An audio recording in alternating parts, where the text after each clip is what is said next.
அனைவருக்கும் வணக்கம். இது யுகேவி தமிழா. கல்வி சம்பந்தப்பட்ட தகவல்கள நம்ம சேனல்ல தொடர்ச்சியா குடுத்துட்டு வரோம். அதே மாரி ஜேஇஇன்னு சொல்லக்கூடிய ஜாயிண்ட் என்ட்ரன்ஸ் எக்ஸாம் சம்மந்தமாவும், அது ரிலேட்டடான ஜோசா கவுன்சிலிங் சம்மந்தப்பட்ட தகவல்களையும் குடுத்துட்டு வர்றேங்க. இப்ப இந்த பர்ட்டிகுலர் வீடியோல நான் எந்த விஷயத்த பத்தி பேசப் போறேன் அப்படின்னு பார்த்தீங்கன்னா, இப்ப இந்த ஜேஇஇ எக்ஸாம்ஸோட ஃபர்ஸ்ட் ஸ்டெப் என்னன்னு பார்த்தீங்கன்னா, ஜேஇஇ மெயின்ஸ்ன்னு சொல்லுவாங்க. இதுல ஆல்ரெடி செஷன் 1ங்கிறது நம்மளுக்கு கம்ப்ளீட் ஆயிருச்சு.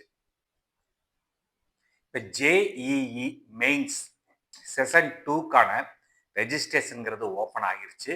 இது என்னைக்கு வரைக்கும் அப்ளை பண்ணலாம்னு சொல்லியிருக்காங்க அப்படின்னு பார்த்தீங்கன்னா, நம்மளுக்கு வந்து பிப்ரவரி 25ஆம் தேதி வரைக்கும் அப்ளை பண்ணலாம்னு சொல்லியிருக்கிறாங்க.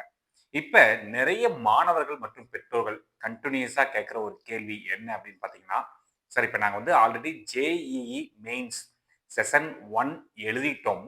செஷன் 2வையும் கண்டிப்பா எழுதணுமா? அப்படின்னு சொல்லி தான் நிறைய மாணவர்கள் மற்றும் பெற்றோர்கள் கன்டினியூஸா கேட்கறாங்க. ஸோ என் சைட்லேருந்து நான் சொல்லக்கூடிய தகவல் கன்டினியூஸா என்கிட்ட கேட்கறவங்களுக்கு நான் சொல்லக்கூடிய தகவல் என்ன அப்படின்னு பார்த்தீங்கன்னா, ஜேஇஇ செஷன் 1 எழுதியிருந்தாலும் சரி, எழுதல சார் அப்படின்னாலும் சரி, நீங்க முடிஞ்ச அளவுக்கு ஜேஇஇ செஷன் 2க்கு ரெஜிஸ்டர் பண்ணிருங்க. காரணம் என்ன அப்படின்னு பார்த்தீங்கன்னா, இப்ப நீங்க ஜேஇஇ மெயின்ஸோட செஷன் 1 அண்ட் செஷன் 2 2மே எழுதியிருந்தாலுமே, இந்த 2 ரிசல்ட் வரப்ப செஷன் 2வோட ரிசல்ட் வரப்ப, இந்த 2ல எது பெஸ்ட் ஸ்கோரோ அத மட்டுமே கன்சிடர் பண்ணுவாங்க. அப்ப நீங்க வந்து இப்ப எழுதின செஷன் 1 சில பேர் நல்லா எழுதியிருக்கிறீங்க. சில பேருக்கு வந்து பார்த்தீங்கன்னா, நல்ல ரிசல்ட் வரும். பட் என்ன ஆகும்னு பார்த்தீங்கன்னா, அது மட்டும் பத்துமான்னு கேட்டா பத்தாதுங்க. செஷன் 2வ முடிஞ்ச அளவுக்கு எழுதிருங்க.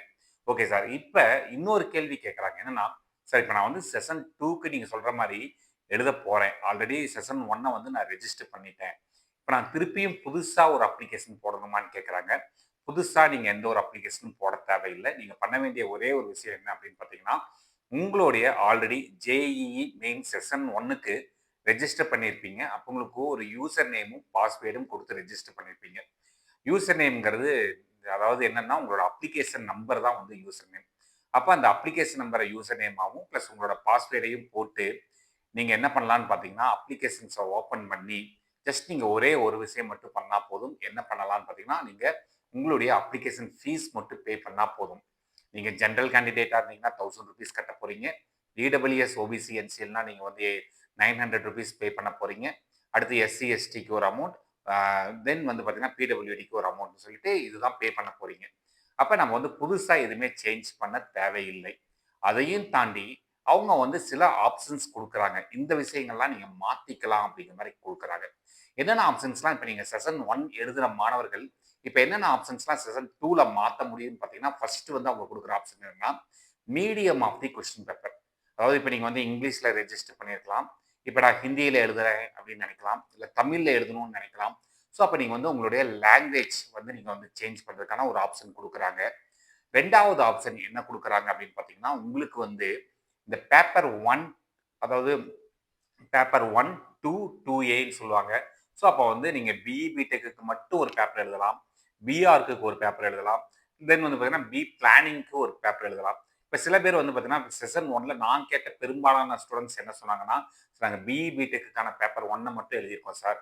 நாங்க பேப்பர் 2ஏவே 2 போகவே இல்ல. பேப்பர் 2ஏவே போகல அப்படிங்கிற மாரி சொல்லியிருப்பாங்க. ஸோ இந்த செஷன்ல நீங்க அடிஷனலா நீங்க வந்து பிஆர்க்கு எழுதுறதுனாலும் எழுதி வச்சுக்கலாம். பிளானிங்க்கு எழுதுறதுனாலும் எழுதி வச்சுக்கலாம். 3வதா குடுத்திருக்கக்கூடிய சேஞ்சஸ் என்ன பண்ணிக்கலாம்னு பார்த்தீங்கன்னா, நீங்க உங்களுடைய எக்ஸாமினேஷன் சிட்டீஸ சேஞ்ச் பண்ணிக்கலாம் அப்படிங்கிற மாரி சொல்லியிருக்கிறாங்க.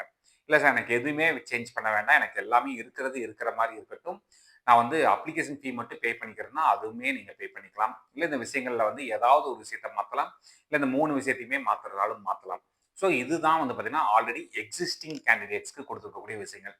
நியூ கேண்டிடேட்ஸ் என்ன பண்ணணும் அப்படின்னு பார்த்தீங்கன்னா, இது ஜேஇயோட ஸ்டெப் பை ஸ்டெப் ரிஜிஸ்ட்ரேஷன் நாங்க ஆல்ரெடி வீடியோஸா எல்லா யூடியூப் சேனல்ஸுமே போட்டு வச்சிருக்கிறோம். சரிங்களா? அப்ப நீங்க அந்த step by step registration videos பார்த்தீங்கனாலே, ஓரளவுக்கு உங்களுக்கு ஐடியாஸ் கிடைச்சிரும். அதே மாரி முடிஞ்ச அளவுக்கு ஏன்னா செஷன் 1 வந்து நெறைய பேர் அப்ளை பண்ண முடியாம போனதுக்கான காரணம், சார் நாங்க கேட்டகரி சர்டிஃபிகேட் வாங்கல. சில பேத்துக்கு வந்து இந்த தகவலே தெரியல அப்படிங்கிற மாரிலாம் சொல்லியிருந்தீங்க. ஸோ முடிஞ்ச அளவுக்கு பாசிபிலிட்டீஸ் இருந்துச்சுன்னா, நியூ ரெஜிஸ்ட்ரேஷன்ஸும் பண்றதுக்கான முயற்சிகள் ஈடுபடுங்க. இது மூலமா இந்தியாவோட தலைசிறந்த இன்ஜினியரிங் படிக்கிறதுக்கான கல்வி நிறுவனங்களான ஐஐடிஸ், என்ஐடிஸ், ட்ரிபிள் ஐடிஸ் மற்றும் சிஎஃப்டிஐ மாரியான கல்லூரிகள்ல படிக்கிறதுக்கான ஒரு வாய்ப்புகளா இருக்குங்க. இந்த மாதிரி கண்டினியூஸாக ஜேஇஇன்னு சொல்லக்கூடிய ஜாயிண்ட் என்ட்ரன்ஸ் எக்ஸாம் சம்மந்தப்பட்ட தகவல்களையும் அது ரிலேட்டடான ஜோசா கவுன்சிலிங் சம்மந்தப்பட்ட தகவல்கள் உங்களுக்கு தொடர்ச்சியாக வேணுங்கிறவங்க யூகேவி தமிழா அப்படிங்கிற இந்த யூடியூப் சேனலை சப்ஸ்கிரைப் பண்ணிக்கோங்க. தேங்க்யூ.